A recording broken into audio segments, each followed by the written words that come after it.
Muy buenas, ¿cómo están? Soy Emilio Perini, es para mí un verdadero gusto, un auténtico placer estar aquí nuevamente con otra emisión de Tenemos Historia, el programa, el espacio de radio donde nos proponemos conversar con historiadores, académicos, periodistas, escritores, maestros, profesores, oftalmólogos, ingenieros, médicos, contadores.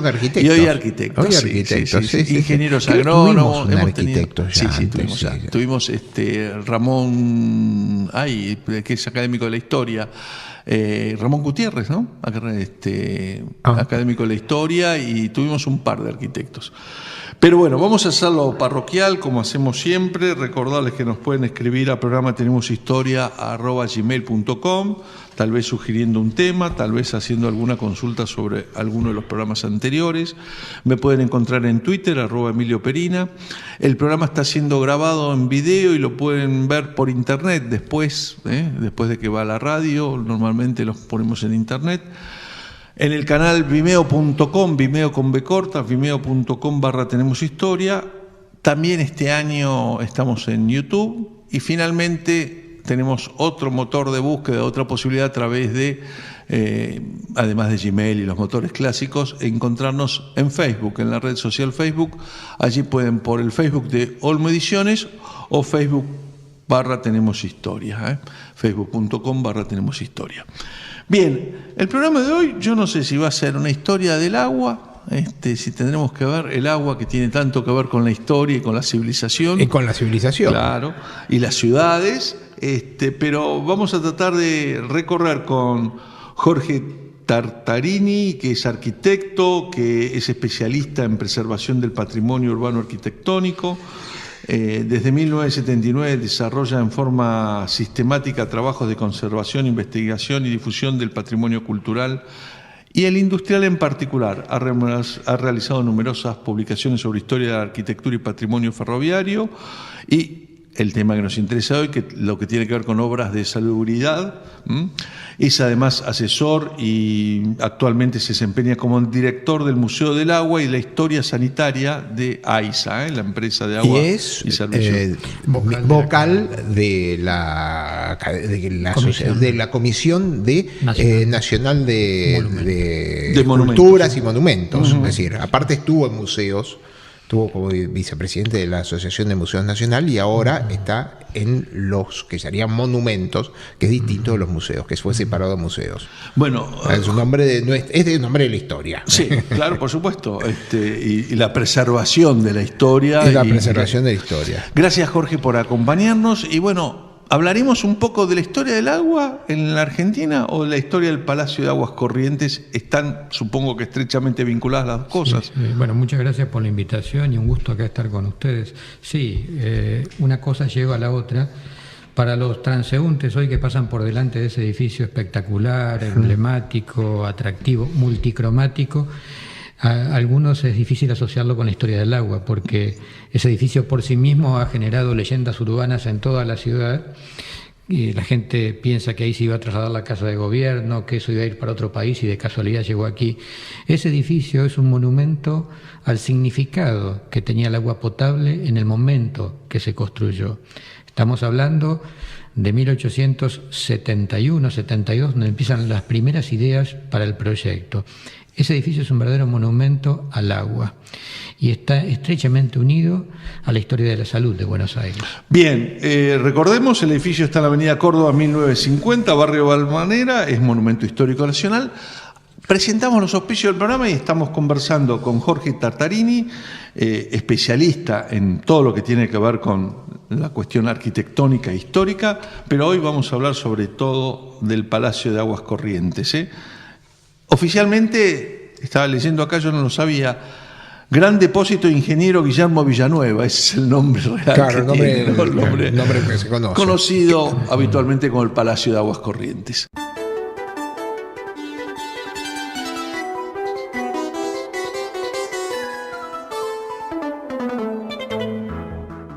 Seguimos en Tenemos Historia, 11 años de este programa, desde hace ya como 7 u 8 lo hacemos con Omar López Mato, y hoy nos visita el arquitecto Jorge Tartarini. Es especialista en monumentos históricos, lugares históricos, con una dilatada carrera en la preservación y ahora es director del Museo de Agua y de la Historia Sanitaria de AISA. Y hablamos del año 1872, 71, 73, cuando empieza el proyecto. Pero, o sea, el proyecto es casi hijo de la epidemia de fiebre amarilla, entonces. Sí, de la de cólera, digamos. Claro, claro. Porque la fiebre amarilla no tenía tanto que ver la transmisión por agua, pero el cólera sí. El cólera Sí. Uh-huh. Para los que leyeron esa novela lindísima, El amor en tiempos de cólera de Sí, García Márquez, sí, bueno. Saben que en el siglo XIX y XVIII era recurrente ese tipo de cuestiones. Los estragos en Barcelona, en toda ciudad portuaria sobre todo. Y acá en Buenos Aires, aparte de las conocidas epidemias... es que había periódicamente epidemia de cólera, pero... Eso quería saber. Bueno, lo que pasa es que, claro, en ese momento cólera se le decía a cualquier diarrea. En realidad no todos tenían el vibrio cólera, que es el virus específico que produce el cólera tal como lo conocemos ahora. Toda diarrea de cualquier causa le decían cólera. Entonces, yo qué sé, San Martín estando en Europa dicen que tuvo cólera. Y bueno, no sabemos. El cólera en sí es terrible. El cólera tiene un 70%, 60% de mortandad aún hoy día. En eso la salmonelosis es lo más frecuente y es más benigna. Bueno, la de 1871 es una epidemia de fiebre amarilla que mató 14.000 personas. Que ahí seguimos con el mismo mosquito, es el mismo mosquito, ahora seguimos igual. Sí, el Zika, todo el miedo del Zika ahora es el problema del mismo Anófeles. Y cambió la geografía de la ciudad, porque además creó el barrio norte, ¿no? Que prácticamente no existía. Sí, un poco antes a ese año, no hay que restarle mérito a los pioneros, digamos, porque el palacio y todo nace con un ingeniero, John Bateman, y un proyecto posterior, pero creo que el cólera morbus, como usted sabe, doctor, arrecia en 1868-69, y allí es un irlandés que estaba radicado acá, un ingeniero irlandés, John Coughlan, el que es el primer proyecto de aguas corrientes de Buenos Aires. Que está trabajando en los ferrocarriles. Exactamente, sí. Coughlan, una persona muy apreciada acá, muy estimado, realmente muy valioso, y son los trabajos de él los que luego tomará John Bateman para hacer su gran proyecto. Que Bateman venía, es muy curiosa la figura de Bateman, porque Bateman venía, es decir, era una autoridad internacional. Tenía el proyecto de construir un tren sobre el Canal de la Mancha. Sí, exactamente. Ya en esa época. Sí, sucede que Bateman, el encargo que tenía era hacer un puerto para Buenos Aires. El proyecto que hizo, el desconocedor de la topografía, de las mareas y todo esto, realmente fue muy malo. Y no dicho por mí, sino por el ingeniero Huergo. Pero como tenía, como bien usted dice, antecedentes en ingeniería hidráulica muy importantes, en Asia, en África y en Inglaterra, en ese momento Sarmiento lo contrata para el gran proyecto de aguas, cloacas y desagües pluviales de Buenos Aires, que Buenos Aires ya tenía, era el proyecto de Coughlan. En 1869, Buenos Aires se convirtió en la primera ciudad de América en tener un sistema de filtros de agua, el mismo que 30 años antes se había hecho en Londres. Aquí el disparador de toda la ingeniería sanitaria moderna fueron los trabajos hechos 30 años antes, o sea, 30 años antes de 1869, en Londres, con las epidemias de cólera. Bueno, pero acá ya había proyecto de puerto, es decir, cuando viene Bevans, que fue... de hecho, ¿no es de Rivadavia el primer proyecto? Claro, Rivadavia viene, pero lo trae a Bevans, que después sería el abuelo de Pellegrini. Pero Bevans viene acá con el ensayo de hacer hidráulica y hacer el puerto. Después no hace ese trabajo. Y también Pellegrini. Claro. Eran años de proyectos y no de concreción. Claro, años de proyectos y de concreción. El empréstito Baring en realidad estaba destinada esa plata para hacer un puerto en Buenos Aires y todo el sistema cloacal de Buenos Aires. Sí, entonces, ¿qué sucedió? El proyecto que hizo Coughlan, que se inauguró en 1869, antes que Nueva York, que Chicago y otras ciudades de Estados Unidos tuviesen sus propios sistemas de filtros. Buenos Aires fue la primera de América, pero era muy pequeño ese sistema. Abastecía solo unas 170 manzanas del centro de la ciudad. ¿Qué sucedió? Se inauguró en 1869 ahí en Recoleta, parecía un templo clásico. ya hoy no lo vemos porque está demolido. ¿En dónde estaba originalmente? Si usted ve de frente el Museo Nacional de Bellas Artes, hoy sí, a la izquierda estaba esta especie de templo clásico que es la Casa de Máquinas que proyectó el ingeniero John Coglan. ¿Qué sucedió? A la izquierda mirando hacia el río. Exacto, mirando de frente. Entonces, ¿qué sucedió? Se inauguraron las aguas corrientes con fiestas, con toda pompa, etcétera, etcétera, pero el verano siguiente siguió la mortandad en Buenos Aires. Y todo era porque, claro, era un núcleo muy pequeño, y fue ahí que con la llegada luego de John Bateman, Sarmiento lo contrata prácticamente para ampliar lo que había hecho Coglan. Nunca se le reconoció a Coglan esa tarea magnífica de relevar manzana por manzana de la ciudad y todo para hacer ese sistema que sí tenía que ver con la ciudad. Bateman tomó los estudios de Coglan, amplió eso, hizo una gran planta purificadora en Recoleta, que es la Casa de Máquinas, es el actual Museo Nacional de Bellas Artes. Ese edificio que vemos hoy, antes de 1931, que lo reciclara el arquitecto Alejandro Bustillo, era la Casa de Máquinas de esa planta potabilizadora fenomenal, 24 hectáreas, hoy donde vemos jardines, donde estaba la Feria del Libro antes, todo eso era la planta potabilizadora. Y al costadito la primera cancha de River estaba, ¿no? Claro, tal. Ahí, sí. Entonces, ¿cómo era el sistema que inventó Coglan? Que acrecentó Coglan. El agua se sacaba del río, como se saca hoy. Se purificaba en Recoleta, ahí en el entorno de lo que es hoy el Museo Nacional de Bellas Artes. En esos jardines estaban los piletones enormes que eran los filtros. El agua pasaba unos días allí. Estos filtros tenían arena y piedra. Se filtraba, no se agregaba cloro, nada. En aquellos años no era necesario. Y luego el agua pasaba a la actual a la entonces Casa de Máquinas, el actual museo, y de ahí el agua era enviada a toda la red por la potencia de esas máquinas a vapor que había allí, alimentadas por carbón traído de Inglaterra. Ahí frente a Recoleta había una pequeña dársena que arribaba ahí el carbón de Cardiff. Entonces, el agua se mandaba a toda la red. Una vez que la red... Un sistema bastante costoso, ¿no? Sí, porque el carbón tenía que salir de las minas, llegar a Inglaterra a Buenos Aires. Pero las minas... Claro, y además, pero hoy no sé cómo... Bueno, ahora vamos a hablar de cómo es el sistema actual, pero digamos, la energía no viene de tan lejos, aunque tenemos problemas de energía. Claro. Bueno, peor fue cuando fue la crisis del carbón, ¿no? Con la Primera Guerra y todo, que prácticamente se tuvo que recurrir a leña, y en otros casos, bueno, ya empezaba con el descubrimiento de petróleo en Comodoro Rivadavia, ya a principios del siglo XX, incluso se instaló una pequeña destilería ahí en Recoleta para abastecer con combustible las máquinas que había allí. O sea, fueron los cambios en los modos de energía, fueron modernizando eso, pero llegó un momento que Recoleta, hacia 1928, no podía ampliarse más. Y se reemplazó por la actual planta Palermo, que está al lado del aeroparque. Esa es hoy la que potabiliza el agua de toda la ciudad. River, para mantener la costumbre, se mudó al lado del agua. Parece que son muy sedientos los muchachos de River. Vamos a hacer acá... Un comentario peyorativo. No, pudo ser peor, te aclaro. Lo pensé y me censuré. Dije, no corresponde. Además, no corresponde. Pero... Sabemos, ya se imaginarán de qué equipo se hincha. Bien, hacemos ahora la primera pausa en el programa de hoy y seguimos conversando sobre la historia del Palacio de Aguas Corrientes.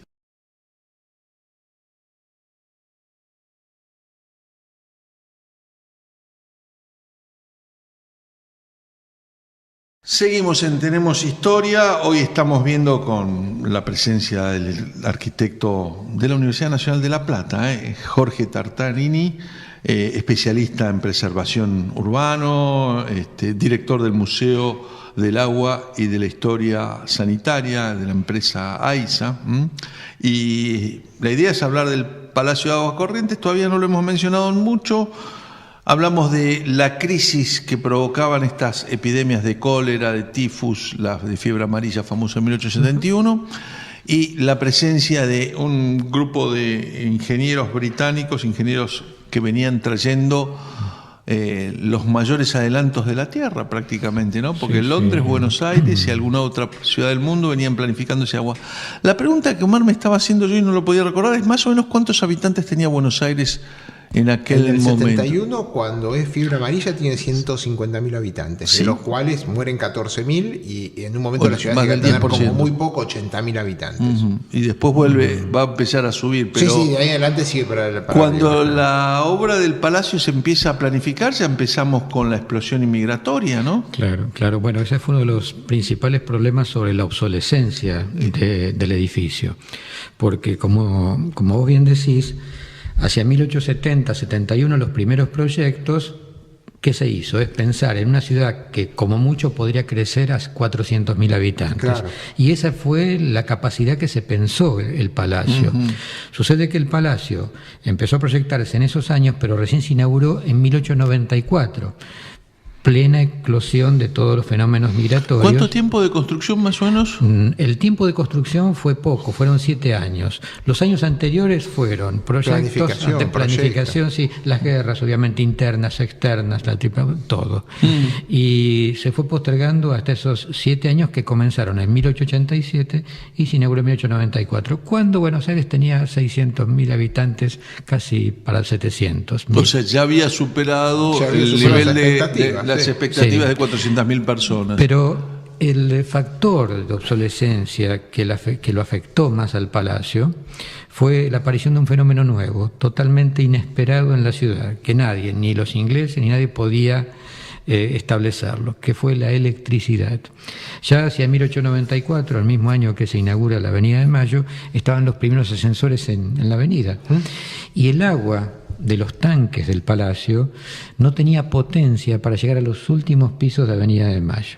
¿La electricidad por qué se vincula? ¿No? Yo pensé que la propiedad horizontal. Porque con la electricidad aparecen los primeros ascensores. Y claro, eso desarrolla eso la edificación en altura. Eso desarrolla la propiedad horizontal. Exactamente. Está bien.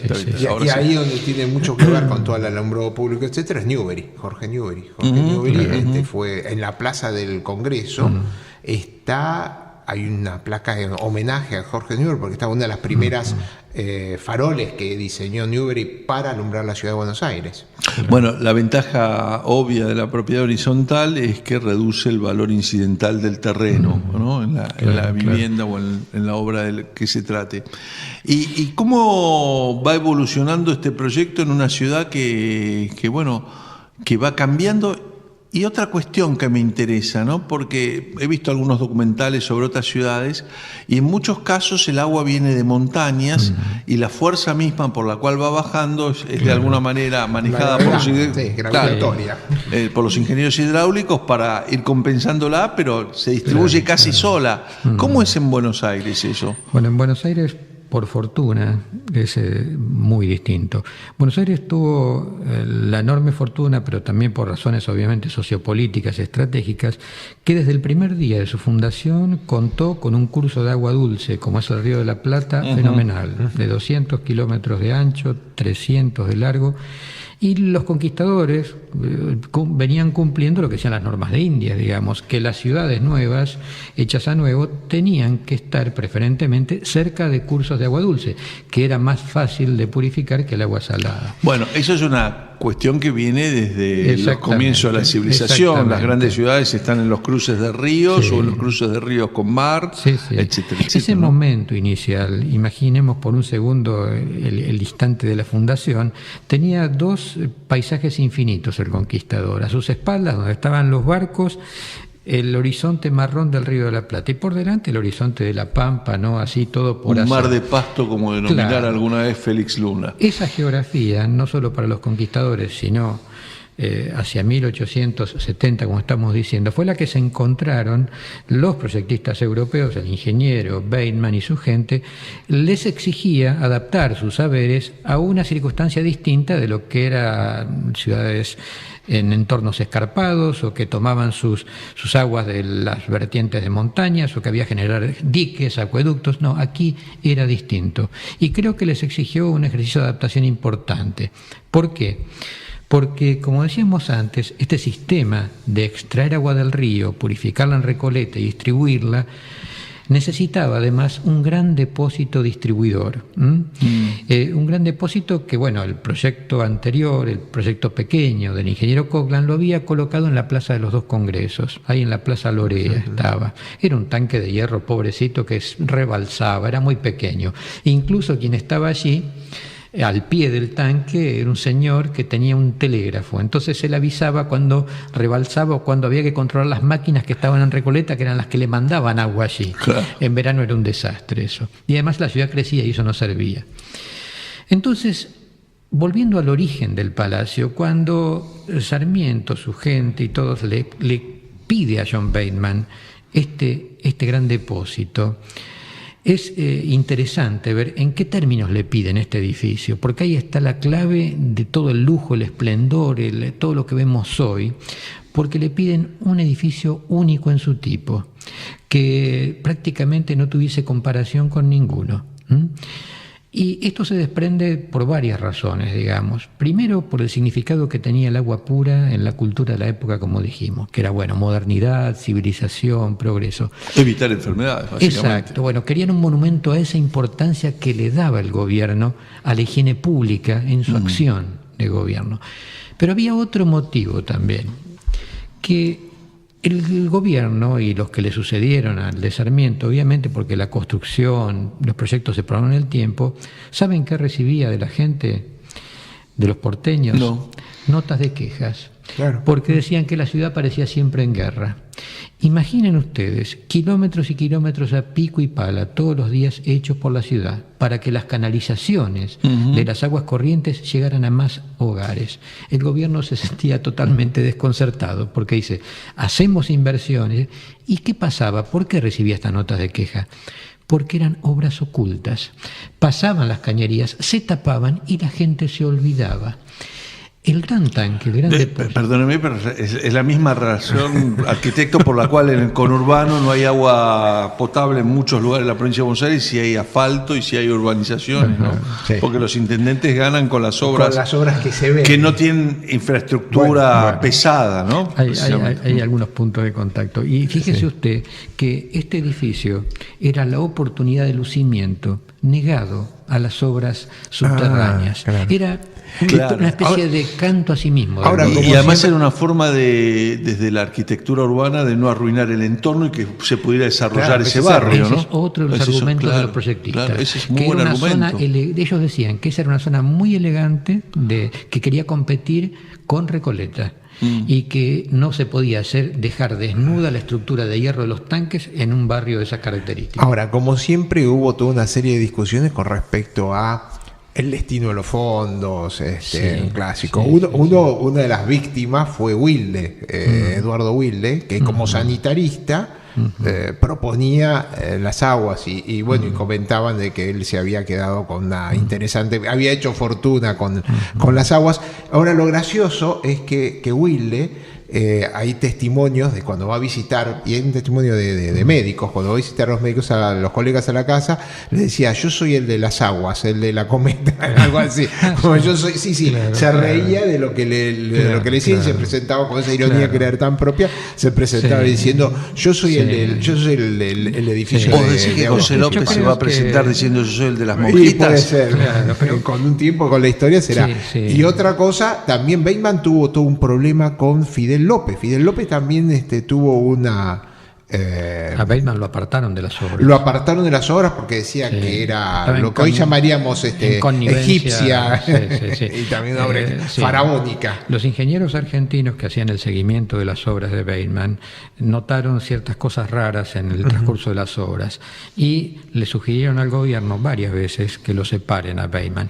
A Bateman lo separan en realidad cuando ya estaban prácticamente en el 90 y pico, porque se va en el 90 y pico la Argentina. Exacto, sí. Vamos a hacer acá un corte y seguimos conversando enseguida con Jorge Tartarín sobre la construcción del Palacio de Obras, un poco de la historia del agua y de la historia sanitaria. Él es director del Museo de Obras Sanitarias de AISA, así se llama. Estaba buscando, la obra tuvo un presupuesto de 5.531.000 pesos fuertes, que deben ser algo así, estaría a 1,5 el dólar o 1 y pico. Sí, era más fácil. Pero además dólares de aquella época, o sea, son como 500 de hoy eso, por lo menos, más o menos. Sí. Bien, vamos a la pausa y ya volvemos en Tenemos Historia.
Seguimos en Tenemos Historia. Les recuerdo que nos pueden escribir a programa tenemoshistoria@gmail.com. Me pueden encontrar en Twitter, @EmilioPerina. El programa está siendo grabado por Daniel Villarroel y en video, y lo van a poder encontrar en internet. Allí tienen varias formas de ubicarnos.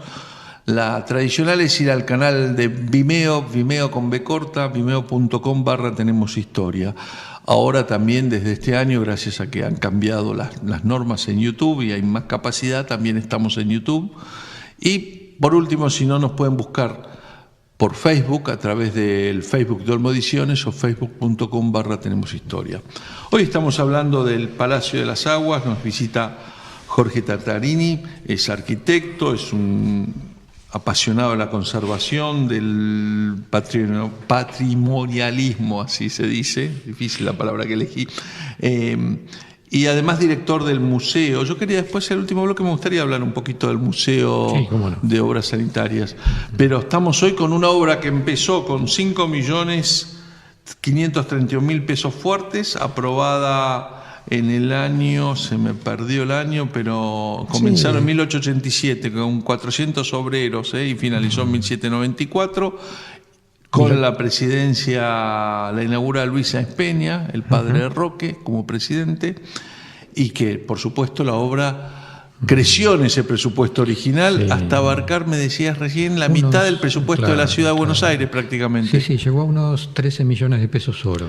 Recordemos además que la Ciudad de Buenos Aires hasta 1994 dependía de la Presidencia de la Nación, así que el intendente lo nombraba el presidente y todo eso formaba parte de los gastos del Poder Ejecutivo Nacional, digamos, ¿no? Sí, sobre... ¿El 94? No, fue antes. 1094, el primer ciudad autónoma es la Constitución del 94. 1994. Sí, claro, 1994. Hace apenas 1880 en realidad es Buenos Aires se nacionalizada, nacionalizada. Acá en esta época ya estamos con Buenos Aires nacionalizada. Entonces, empieza el proyecto como un proyecto nacional. Claro. Sí, hablábamos del lujo de este edificio y eso generó muchas críticas en un sector de la prensa que era opositora al gobierno. A tal punto que, por esta cuestión que decimos, que se llevó el 50% de las obras sanitarias para toda la ciudad, La prensa que atacaba semejante lujo que juzgaba... ¿Qué diario? No recuerdo, pero sí los comentarios eran furibundos, más que nada porque el año anterior, al inaugurarse en 1894, se hicieron la prueba de llenado de los tanques de agua y hubo grandes explosiones, ¿no? Alarmados los vecinos, los diarios decían que el depósito se iba a romper, iba a haber miles de ahogados en todo ese entorno, en el barrio. En realidad la cosa no era para tanto, porque se había roto una de las planchas de plomo de las columnas de hierro, se cambiaron y no hubo problemas. Pero eso marcaba un poco el pulso de que había sectores que estaban a favor y otros en contra de ese Palacio de Oro, como también se decía al Palacio del Congreso. En realidad, ya que mencionamos a Wilde y las razones de tanto lujo de este palacio, tiene que ver también con los poderosos intereses británicos que había aquí en el Río de la Plata, que ganaron la pulseada a favor de las terracotas inglesas, 300.000, sí, que revisten el interior. El gobierno de Roca, con Wilde, con ministro... Perdón, esa pulseada era la alternativa que era... Sí, ahora la alternativa era, el gobierno quería revestirlo con mármoles y granitos del país. Entonces, llegado un momento, los ingleses, tanto Bateman como la empresa constructora inglesa que hacía las obras en las calles, tenían la opinión contraria, que era mucho más práctico hacerlo con mayólicas inglesas, como es las que los revisten. Dejaron la decisión en manos de Wilde y tal vez allí esos comentarios los que generaron las suspicacias. Claro, ¿Wilde qué hizo? Wilde no tuvo una decisión propia, sino que pasó el expediente a la empresa que estaba haciendo los trabajos de construcción sanitaria. La empresa era una empresa inglesa y obviamente falló a favor de la utilización de las terracotas. Sea por uno, sea por una causa, sea por otra, hoy nosotros tenemos un edificio único en el mundo, sí, sin exageraciones. Traído pieza por pieza de Inglaterra. Exactamente. Imaginen que los barcos, todavía no estaba Puerto Madero, llegaban frente al muelle, desembarcaban todos sobre tranvías a caballo. Esas piezas de terracota venían en cajas de madera perfectamente embaladas. Y tranvías a caballo traían eso y la parte de hierro que se fabricó en Bélgica. Eso estaba leyendo justamente, que sí, son 12 tanques de agua belgas, cada uno con una capacidad total de 72 millones de litros de agua, sí, con un peso calculado en 135.000 toneladas. Sí, o sea, eso también hubo que más o menos el Luna Park lleno de agua. Claro. Es así lo que era ese edificio. Y en la ubicación que tenía, funcionó como gran tanque hasta 1978. Hoy los grandes tanques de hierro están vacíos, pero se siguen usando. Dentro de los tanques de hierro hay 2,5 millones de planos históricos. Es uno de los archivos de planos de la ciudad más importantes. ¿De dónde salió ese archivo? Cada vecino de Buenos Aires que quería tener su instalación sanitaria tenía que ir a la planta baja donde estaba Obras Sanitarias y aprobar su plano. Una copia quedaba allí. Así que cuando dejó de tener agua, pasaron a hacer archivos con cajas metálicas, con todos los planos de la ciudad. Desde el Teatro Colón hasta la casa más pequeña está allí como archivo. Qué bárbaro. Bueno, es todo un tema por la preservación, sí, de esos archivos. Vos hace un rato, Omar, en uno de los cortes comentabas de lo que hay debajo de la ciudad que no es subterráneo, me refiero a trenes subterráneos, sino que hay todo un mundo subterráneo. Y uno de los grandes problemas Claro, ¿no? Y uno de los grandes problemas de Buenos Aires, que ciudades como Londres lo vienen trabajando desde hace más de medio siglo, es tener bien mapeado qué hay, por dónde pasan las redes de gas, por dónde pasan las redes eléctricas, redes que han quedado abandonadas por compañías que ya no existen más. Bueno, todos los problemas del desborde del Juan B. Justo, el Arroyo Maldonado, que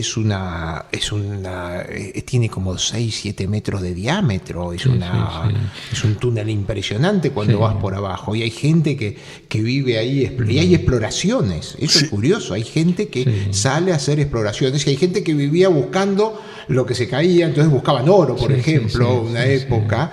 Es toda una vida. Ahí en los desagües pluviales ya hay por ahí el oro, ¿no? Sí. Y en algún momento también hablamos de que ustedes tienen algún mapeo, porque los porteños, o muchos porteños creen que la ciudad es plana, una llanura, y en realidad la geografía que nos rodea es bastante similar a la de Entre Ríos, con esa suerte de cuchillas y lomadas permanentes, ¿no? Todo el tiempo la ciudad. Sí, en los años 30, Obras Sanitarias hacía unos stands y unas exposiciones magníficas en todo el país. Incluso ganó premios en Sevilla, exposición internacional y todo, por la calidad de las maquetas y la calidad de los dibujos que hacía. Una de esas maquetas de la ciudad está en el museo, en la entrada. Nos ayuda esa maqueta, porque tiene las altimetrías exageradas, a explicarles a la gente dónde está parada, dónde está el Palacio de Aguas, una de las partes más altas de Buenos Aires. Pero también les explicamos a la gente el relieve histórico que tenía la ciudad. El arroyo Maldonado, donde la Juan B. Justo, y otros arroyos que eran desagües naturales de la llanura. En la calle Austria. Exactamente. En Belgrano, Moldes. Exactamente. Que también se inundaba periódicamente. Sí. A veces nos visitaban, nosotros estamos desde 1994 en ese museo. Yo recuerdo que los primeros visitantes, había personas de edad avanzada que incluso recordaban, decían, no, mi padre me llevaba a cazar patos al arroyo Maldonado, ¿no? Y realmente, ¿cómo fue cambiando el paisaje histórico de la ciudad? En los años 30, 40, cuando empezó a hormigonarse, a cementizarse, todos esos relieves que hoy prácticamente son imperceptibles, fue drástico, digamos, ¿no? Además, lo que se ven son los terceros. El tercero, los cursos de agua que atravesaban el casco histórico de Buenos Aires, el casco de la ciudad, el del norte, el del centro, que todavía siguen causando problemas en los sótanos de muchas casas. Sí. Claro. Porque las humedades aparecen por el Teatro Colón, por el Teatro Colón. Siempre hay uno que molesta, ¿no? El Vauxhall, el Vauxhall fue uno de los primeros teatros que hicieron, como un lugar que habían hecho los británicos, como si fuese un jardín londinense. Sí. Y es en donde hoy, viste, cuando la avenida Córdoba se ensancha cerca del Palacio de Justicia, hay un momento que la avenida Córdoba está más ancha, que se usaba para estacionar. Y uno no entendía por qué ahí se ensanchaba, porque ahí estaba el Vauxhall. Era un lugar donde iban los ingleses. Ahí muere Leán Funes. Creo, Leán Funes fue. Y este Vauxhall pasaba el tercero, que pasa lo que sería el arroyo que estaba enfrente del Cerrito, del Colón. Entonces, para poder acceder, si el tercero estaba más alto, tenían unas señales. Entonces, si ponían señal roja, entonces hoy no pueden venir, hoy no hay función, porque no podían acceder porque estaba crecido el arroyo. Qué bárbaro. Bueno, hemos contado parte de la historia del Palacio de Obras Sanitarias de la Nación, ahí en la calle Córdoba 1950. Hablamos de los 12 tanques de agua, de los 72 millones de litros de agua, el peso de 135.000 toneladas. Hablamos de la procedencia, pieza por pieza, de Inglaterra, de Bélgica. Hay una pizarra verde traída también de Francia, o sea que en realidad es por eso es un edificio único del mundo. Los escudos, si les parece bien, en el último bloque del programa de hoy, nos tenemos que ir a una pausa. No me quiero olvidar de decir que el edificio de 1989, por decreto 325, es Monumento Histórico Nacional. Pasar a hablar del museo, ¿no? ¿Y qué hay en el museo? Me parece, ya que está el director del museo con nosotros, muy interesante. Bueno, sí.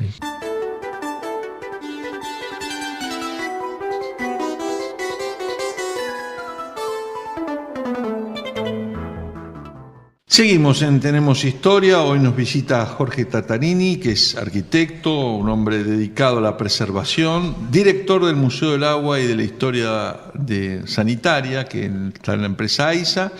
Hablamos del Palacio de Aguas Corrientes, no sé si queda alguna cosa, me la agregarán, pero yo tenía ganas de que hablemos un poquito del museo. El museo funciona también ahí en la avenida Córdoba 1950, ¿se entra por una misma dirección? Se entra por Riobamba. Riobamba 750. Riobamba 750, perfecto. ¿Y funciona en qué horario? El museo funciona de lunes a viernes, de 9 a 13, y tiene visitas guiadas para escolares, para particulares, que se agendan previamente si son grupos.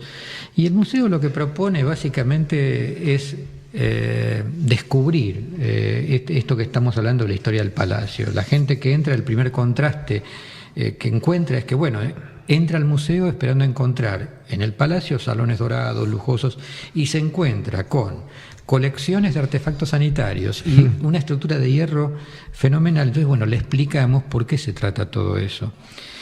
¿Y cómo lo explicamos? Lo explicamos con piezas originales. Casi es un museo de arte para Duchamp. Sí, exactamente. Todo tipo de inodoros hay. Sí, sí. Por una parte, la historia del palacio está explicada con planos y piezas originales que quedaron de la construcción y otros elementos. Y cuando llegamos a los inodoros, y ahí tenemos que hacer esfuerzos porque, claro, no esperaban encontrar esto. Ustedes recuerdan que los artefactos antiguos que tenemos en casa, en algún lado dice aprobado por Obras Sanitarias de la Nación. Esa aprobación se daba allí en el palacio. Obras Sanitarias tenía una oficina de control de calidad. Sin ese control no se podía vender un solo artefacto. Y los fabricantes tenían que dejar allí un artefacto como muestra de la aprobación. Un prototipo de lo que iban a fabricar. Y si era importado era lo mismo. Exactamente, importados y nacionales.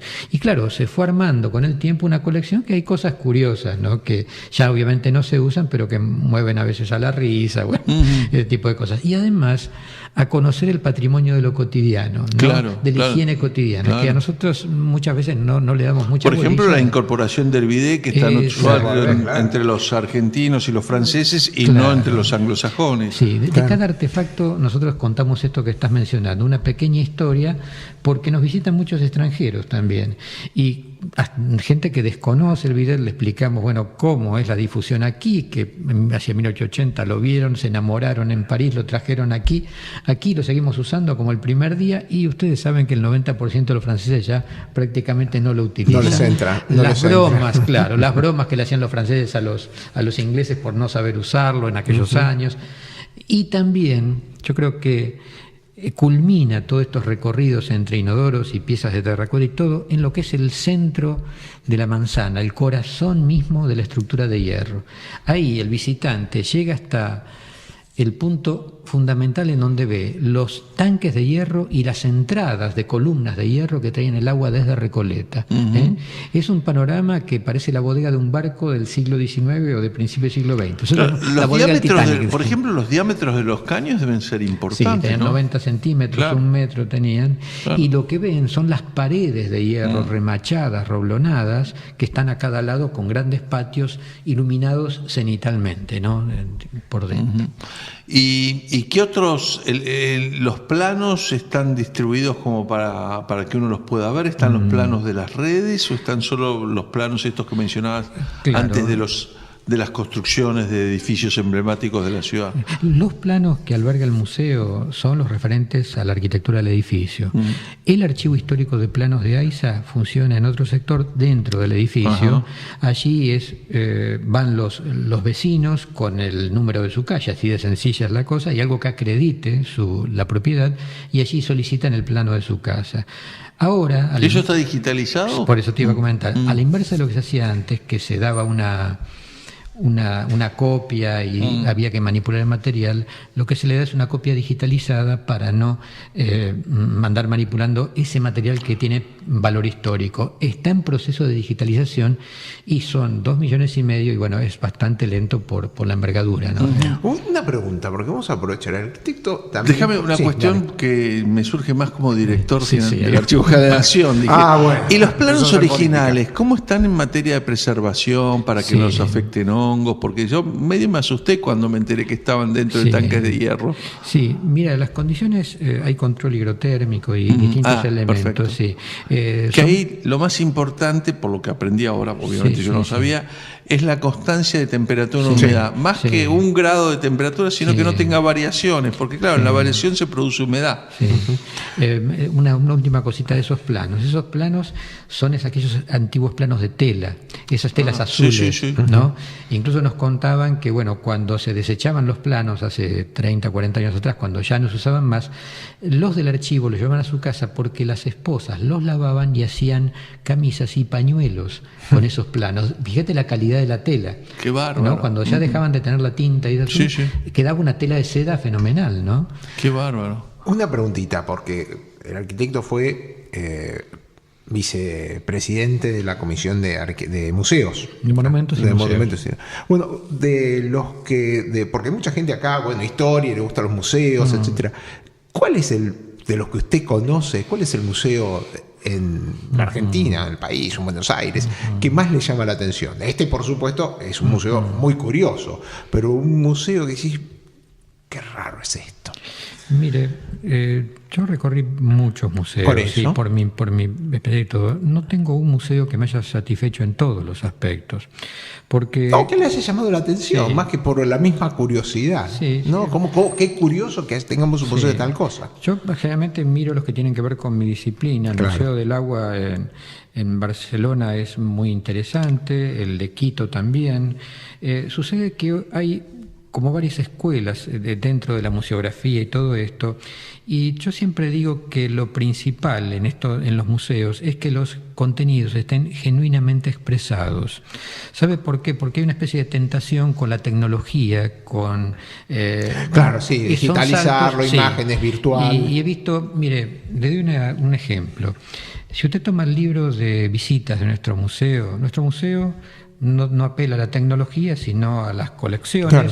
sin atiborramientos, ni mucho menos. La gente que recibimos es gente que recorre todo el mundo de museos, por el tipo, el perfil de visitante que tenemos. Y las notas que nos dejan, en casi todos los casos, por no ser muy... son hermosísimas, son hermosas. Y ven muebles hechos a principios del siglo XX, se caminan sobre pisos de pinotea, ven esas grandes estructuras y todo, y en ningún momento, digamos, hay un despliegue de tecnología. O sea, yo creo que el museo ideal tendría que establecer un equilibrio entre un relato, sí, un museo hecho con paneles y la preservación de la época. Claro. No negar la tecnología, sino que es un instrumento para viabilizar que esos contenidos lleguen como una experiencia cultural enriquecedora. Bueno, nos quedan 2 minutitos finales. Yo quiero repetir entonces la dirección y los horarios en que funciona el museo. Sí, cómo no. El museo está en Ribamba 750, primer piso. Funciona de lunes a viernes de 9 a 13, y los lunes, miércoles y viernes tenemos visitas guiadas a las 11 horas. Bien, le agradezco al arquitecto Jorge Tartarini que estuvo con nosotros y bueno, ha sido más que interesante. Muy Yo la verdad interesante. que tengo que visitar las dos cosas, el museo y el palacio. No lo conozco, me quedó pendiente de una visita hace un poco tiempo y lo quiero hacer. Omar, nos reencontramos la semana próxima, ¿te parece? Vamos a estar acá. Gracias a todos y los estaremos esperando aquí en otro programa de Tenemos Historia.